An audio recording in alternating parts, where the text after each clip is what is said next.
Hello, and welcome to 100% Real with Ruby. Today, I am actually talking about the best way to lose fat fast. And this is kind of like, what, Ruby? You're actually talking about dropping fat fast now. And yeah, this is the thing. Because if you do the upfront work, you actually set yourself up for an effective diet. So many women want to rush to results, but they've never actually prepared themselves to diet. That it's like rushing to the end result, but not rushing to actually do the work that will ensure that you not only get the end result, but keep it. Because dieting is freaking hard. Yet it's the thing that everyone keeps doing over and over again because to most people, maintenance and thriving and building muscle, building a physique is the hard thing. And it's so easy to think that losing weight is the thing you need to do to see the muscle that is quote unquote there, but it's not actually there. But what I'm going to talk about here is what is an effective deficit? How do you know what your effective deficit is? What are the pros and cons of particular approaches? And what is the best way to set yourself up so you stop living your life dieting, trying to lose weight, but never actually feeling happy with the end results? Because let's face it, so many women are frustrated because well, there are people that just eat clean, and then there's tracking the food, cutting calories down to crazy amounts, and then it stops working, and then trying to cut them again or get stricter, and just keep trying over and over again. And I've even spoken to women who, because they can't see results and then they feel exhausted, they're like, well, seeing as I can't keep it, I'm just gonna play it safe and like do a smaller deficit or take that like little cheat days on the weekend. It's like, why are you doing this to yourself? And still trying to lose weight in a tiny deficit with quote unquote cheat days when you could actually do the process effectively and start eating way more calories, like 2,000, 2,200 calories, which a lot of you people are like, well, if I eat that much, I gain weight. It's like, well, actually, if you learn how to do the process, no, most women can and will be able to eat that amount as maintenance calories because it is like you're stuck between feeling like you're doing everything, I guess, right, because you're peddling low calories, even if you think like this goes off the last podcast. If you think 1,500 calories is your maintenance, the biggest issue in all of this is that because we want to lose weight, we don't want to test ourselves on higher calories. And because we're living on such low calories and not understanding that we need to like actually build habits, build momentum, you can't build habits and build momentum in a period of time that is not meant to be and not designed to be sustainable. I need to put my camera on this side. But fat loss phases are not meant to be sustainable, yet so many of us are trying to build these healthy fitness, all these kind of habits and identity and become the person that lives this lean life in a deficit. And deficits are not sustainable. So it's going to be very hard to walk on shaky, volatile ground trying to stack habits when a lot of us say, oh, my plans never happen. My plans always fall through. Well, it ended up being too busy this week, et cetera, et cetera. It's like you're acting as though those are the minority, as though you hardly ever get chaotic weeks, when in reality, having calm is the rarity. Like, this is the default. Life is crazy, life is busy. So it makes sense to give yourself an environment that allows you to thrive, to build these habits, and to get you into a place to properly respond to a deficit. And it's not going to do that when it's stressed, underfed, confused. It doesn't like you haven't even got any habits, anything to facilitate what you need to do in a deficit to get to the end result that you want. Because so many people don't do what they need to do for long enough, or they don't understand how to track food accurately, regardless of whether it's on an app or not. I would say that you would probably save yourself so much stress and time if you learned how to make it less obsessive, because it really doesn't have to be obsessive. I have a client who's in fat loss right now who doesn't even open her app except on the weekends because she plans all her food ahead for the week. And then she knows what calories are there if she wants to change up her dessert. And yes, she's still eating a real dessert. That's the thing, because diet fatigue is real. And when your mind, regardless of whether you're seeing physical results or not, if you've been trying to think of losing weight, et cetera, your whole life, you're fatigued. So instead of the hardest part of all of this, I really should just start at the top and go through sections. But the reason this is so important is because if you do this the wrong way, you end up always trying to be better, do better, lose a little bit more, get frustrated, then be like, I'm not there yet, so I don't want to eat more food. So you never actually get yourself to a place for any fat loss to work. And if you're listening to this and fat loss is something that's on your mind and you've failed in the past, or you've struggled, or you're only got a little bit of the way and then nothing, then this is why. Because the problem isn't the deficit itself, it's the lack of planning, it's the lack of pre-diet phasing. And that's why so many women, it's not even trying to restart every Monday, it's trying to figure out the next best thing. What am I doing wrong? What am I missing? What's this? What's that? No, let's just pull it all the way back. When you're trying, well, I want to talk about where we want to put the calories as well. So first, I want to talk about why this is so important, because fat loss does not start the moment that you start dieting. Fat loss starts the moment that you start getting habits in check and creating the environment that will facilitate this. Because if you're already trying to get by on 1,500 calories, which is not your maintenance, your sleep isn't there, your lifestyle is sedentary, your training isn't really there either, you're not going to hold on to muscle. You're not going to be, because there are things you need to do to be able to get your training to be effective, like movement patterns, learning how to actually push yourself a little bit. The more that you can actually build that training capacity, the more likely you are to bias fat burning, and the more likely you are to have a greater success dieting. And like I mentioned in a prior podcast, I think so many women, and I would say people in general, even creatures, they don't understand what starting people off in maintenance is. So sometimes they overfeed their clients, which is why so many women are also scared of maintenance, because what they know is that some coaches, some trainers have overfed them and then they ended up gaining weight. No, maintenance, when you have a lot of fat to lose, the maintenance lifestyle isn't one for where you are now. It's one for the lifestyle that you want to live. So we're not thinking about diets. We're thinking about creating the lifestyle that you want to live within those maintenance calories of that type of person. So for example, I started with this client off who came to me on like 1,400, 1,500 calories. I put her up to 1,800, 1,900. And that would be her maintenance lifestyle. If she didn't have the excess body fat that she has, I would probably put her right up to 2,400, but she has excess body fat. So I am not putting her all the way up there, because I am calculating for closer to her lean body mass. And we did that for 9 months, 10 months, 10 months-ish. And then we went into a fat loss phase, and then we dropped it down the proper diet deficit amount that it should be, that most people are not doing accurately or consistently, which is why so many people spin their wheels. And she's already leaned out massively in just 4 weeks of dieting. There was 3 weeks and then the diet break, and then this is the 4th week properly going into the 5th week. You can already tell how much she's lost, and she's lost massive amounts from her neck as well in the period of time that we've been working together. And this is the thing, because your body is always going to go into survival mode if you haven't taught it or learned how to become aware of how to fight that, because your like metabolisms don't really adapt. And I've mentioned this before. I've changed my mind on the fact that if you go too hard in a diet, you're going to have to just keep dropping calories until there's nothing left. Because no, 1,200 calories, if you diet on 1,200 calories, is still going to be a deficit regardless. Regardless. As long as you keep all the other things in check, like your movement, like everything else.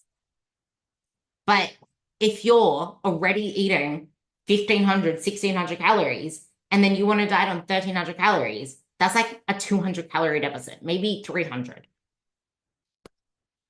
And chances are you're not going to be sticking to that very, very well, because trying to live on 1,500 and 1,600, considering you're tracking everything to the absolute T 7 days a week, and you're living in an environment where you want to be social, where you want to have date nights, where there's glorious food, And they don't make restaurant meals and menus for tiny people with tiny metabolisms. So those meals are enough to knock you out of a deficit and put you into a surplus, not even maintenance, if you're in this low calorie range. So why, like, the only argument for a smaller deficit would be if you're a small woman on tiny calories, because what you're going to do, go down to 800 calories. But then I would argue, are you even in a place to diet? Because you're not going to be losing much whatsoever, and you're going to be on low calories your whole life because there's nothing really going to be lost there, because it is fatiguing as fuck.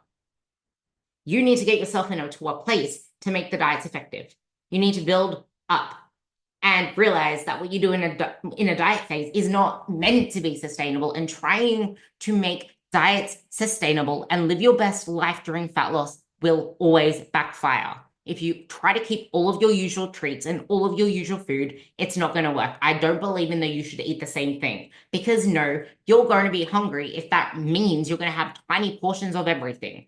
And if everything is like a party in your mouth, you're going to keep craving things and wanting to eat more. Because when you have one, it's never really one sometimes, especially when you're freaking hungry on tiny calories.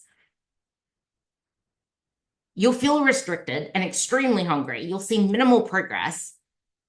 It'll take 2 to 3 times as long to even finish the phase, if you finish the phase.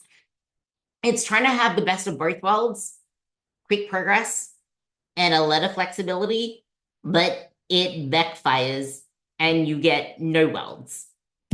And the reason why, even trying to get by on small deficits for like your whole life, because you're pedaling between not really eating much and then trying to diet, you're not actually in a place at all to be building muscle, because anabolism, as in building muscle, the ability to build muscle and the ability to recover on lower calories, is not there. Your body isn't in a place where it's going to favor either fat burning or building muscle. So you're in limbo. Like, that place sucks. And that's probably, like, you can get stronger without building muscle. And that's the trap. That's like the biggest trap. Because strength is, you can get strong to a particular point without really building all that much muscle. That's why I say strong is lean. Yes, muscle will always lead to strength. If you're not getting stronger, then you're not building muscle either, but you can still get stronger without building muscle. And that's why I say you can progress without building muscle. And if your program changes every 4, 6, 8 weeks, completely changes, you can be getting stronger all the time without building muscle, because you don't have a program that actually progresses you the right way. Because eating, this is it. You're prolonging, and this is why reverse diets suck, because you're still in a deficit. You're not going to be building anything. You'll be getting stronger, yes. Your performance will improve, yes, because you're on more food gradually, but you're still not in a sufficient place to be building muscle tissue. And this is the thing, like, we want to rush to results. We're impatient as fuck. But fat loss is only going to become more of like the battlefield. Battlefield, I say, because it's like you're battling your own mind, but your body is also battling itself because it wants recovery. And then your brain wants recovery because of diet fatigue. But if you actually understand how to create this maintenance lifestyle, it becomes so much easier to pull yourself out of a deeper deficit when you need to have a diet break and then go back into it. Because long-term dieting, when you have a lot of fat to lose, especially because this is going to be a long journey, if you're not going to take maintenance periods, it's going to burn you the fuck out. And if you're not seeing results for the effort that you're putting in because you can't stick to the diet, or the deficit's too small, that's going to be really hard for you to stick to it as well. Just the same way that people find it so freaking hard to do anything but dieting, because it's so slow and so hard outside of a diet to build muscle. That part sucks. And this whole conversation got sparked because someone posted into a group that she built her maintenance up to like 2,800 calories, and she dropped them down to 2,200, and she thinks she can go deeper. It's like, well, you did the work, you built yourself up today. Yeah, okay, muscle loss doesn't become an issue for the first couple of weeks of dieting, because you still have a lot of excess like energy on your body. As long as you're training hard and your strength is still going up, you're not going to be losing any muscle, as long as your protein is also there. And then it's just about making sure that your performance is still there. If your sleep isn't there, if your performance isn't there, and if you're not eating enough protein and getting in adequate nutrients, that is when you do need to worry about muscle loss. because you're going to lose muscle anyway. It's just not all that much. Like you want to minimize muscle loss. That's the goal. The more that you can keep your strength and performance there, the less muscle you lose. And that's the goal because you can gain that muscle back much faster after a diet phase. Muscle memory as a starting point, and then the glycogen goes back in. You really don't lose all that much unless you're doing something ridiculous. And it's like it's been in the literature most of the time when people actually lose great amounts of muscle doing big diets. Those studies have not been like that, people miss half of it. Their training was not really kept the same.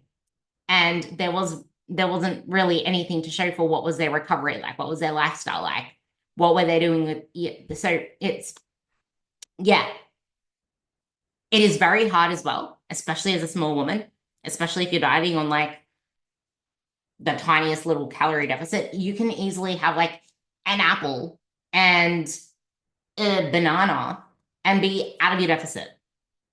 Or you could forget that you ate your kids' crusts on the bread and be out of a deficit.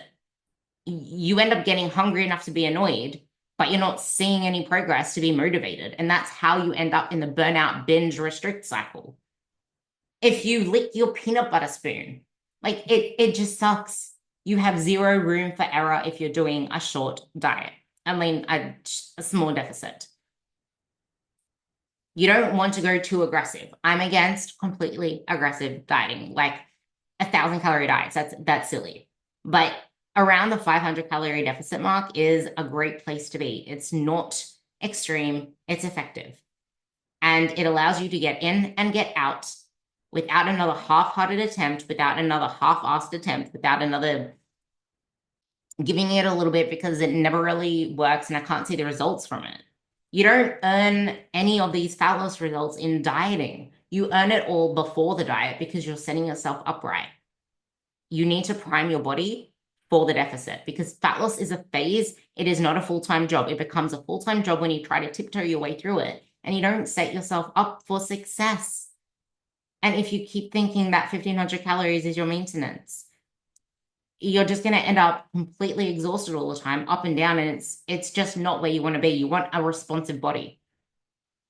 And it's really hard for many women also to leave this cycle if this has been their identity. It's all they know. They've been this dieter, and you can't see it any other way. You can't see living your life in this place where it's not even a thought anymore. And that's why it is so important. Like the most important part of fat loss isn't actually the calories. It's not any of this stuff. It's ensuring that you feel good and creating something in your life that you actually start looking forward to once you're thriving, eating more, building more, having something exciting in the gym. And that's why I focus on performance first, because then you start to get excited about building. And the fat loss happens, like body recomposition can easily happen from you just chasing muscle and being in a maintenance phase for long enough in that direction. But you're not going to be seeing the fat loss either. And we're not aiming to build muscle and lose fat at the same time. We're not in a deficit. We're in maintenance. We're aiming to build as much muscle as possible. And that in turn, over time, will see your body shape up and it'll look like you're losing fat. And you probably will be losing fat because now the more muscle you build, that maintenance period, that maintenance phase, you're going like we're burning fat and we're losing fat and storing fat throughout the whole day. We're always losing and storing fat depending. It's the net sum that leads to a surplus or a deficit. So at particular times, when we're in maintenance, we can be really favoring that muscle building and burning a little bit of body fat with that. It's just that over time, we're not in a deficit because our body weight will probably around about be the same or go up a little, depending on where we start in terms of training, because you can gain quite a lot of muscle in your first year of training, year and a half of training.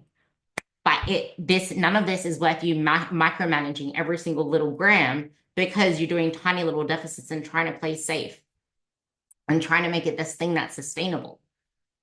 Larger deficits get you in and out. You get a commit. You have something that's time bound, and you're not constantly haunted by the fact that this is such a long journey. And it's like you will feel like you keep failing and you've failed in the past. So what's the point? But no, it's never been failing at dieting. It's been failing at setting it up and being patient in that process. That's where we need to look. And we need to look at things to focus on outside of dieting because even my clients that are in diets do not focus on fat loss. We don't think about dieting. We think about everything else. We let the calories and everything else do the job. The only difference is I want them to send me their meal plans, not meal plans, their template for their meals for the week, so that we know what's set ahead. Because when you plan, food is less on your mind and it's predictable, and your body loves predictable things. So I hope this helps. I can go into detail about a whole bunch of other things, but instead of thinking that I need to lose this fat now, instead of thinking I'm someone that I already need to lose weight. Like I don't have time for this stuff. Whatever it is, I don't know what it is. But how long have you been trying to like peddle this fat loss thing? Because it is not worth your sanity. It's like it's not meant to be your life. I say life too much, I'm sorry, but it really isn't meant to be your life. Like, you deserve to live your life. It shouldn't be revolved around when you're on a diet or off a diet. It should be not having to think about dieting again because you did it the right way. So I hope this lands. I want to show you how we structure this phase for my clients eventually as well. But if this is something that interests you, if this resonates with you, if you're someone who's confused about this all, shoot me a message on Instagram, TransformXRuby, and send this to someone who really needs to hear this. Send this to someone who's confused. Just please send this to someone who this is a message that I need to get out there, because I'm so sick of women living such like low calorie, low vibe, low energy lives, almost like you're living life with a handbrake on. You deserve to live a full life. You deserve to chase strength, to feel good, to not have to have your whole life revolve around this stuff. Please send this to someone. I want people to stop struggling with this stuff. And it all starts before the diet. It all starts with you understanding that you don't have to live your life in deprivation. And once you get to the other side, you're not going to be caught up with people telling you it's your cortisol, it's this, it's that. Because fat loss isn't meant to be something that you keep trying harder at forever. It's meant to work so you can move on. And that only happens when you have clarity, strategy, and a body that's actually ready, a body that can respond. Let's start doing this the right way, the smart way, the strong way, the Ruby way. But yeah, DM me. You can DM me phase if you want to have a word to DM me. And if you want any help with any of this and you want to stop getting confused in all the noise and you just want to get it over and done with, shoot me a message and I'll see how I can help you. And we can go from there. And if this helps you in any way, please, please, please, I'm begging you, please, it only takes you a second, like literally while you're listening to this, just like go into my name and like give me a 5-star rating, please. Love you all.